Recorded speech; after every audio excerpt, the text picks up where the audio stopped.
Mtoto anaweza shuka tena kivipi jamani? Mwaka short. Bwana Dompa. Ndugu yangu Dompa nina shida sana ndugu yangu. Shida gani tena kaka hiyo? Kwanza nimekuona maana uko nilipotoka chini hapaeleweki ndugu yangu. Yaani nina shida na kijoka tu kaka.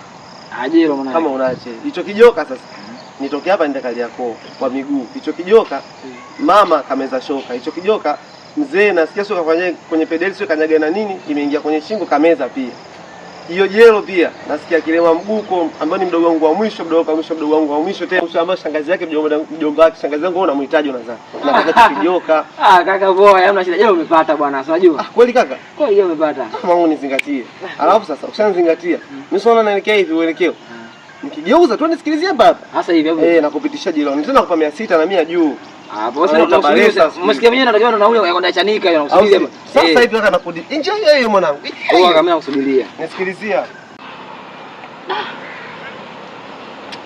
Yaani mshikaji hapa nishamsubiri sana naona aje. Sasa mshikaji nishamjua. Huyu jamaa atakunitapeli. Sasa mwenyewe michezo hii naiweza.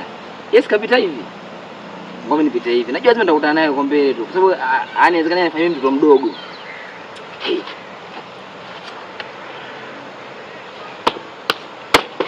Ndio atanisoma. Hapa ni poli kwa poli kuna deki. Iti kule tena.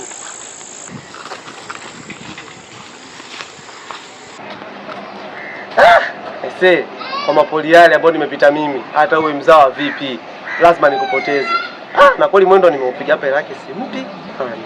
Kwa blaza. Na kweli mwendo umemaliza, nataka changu.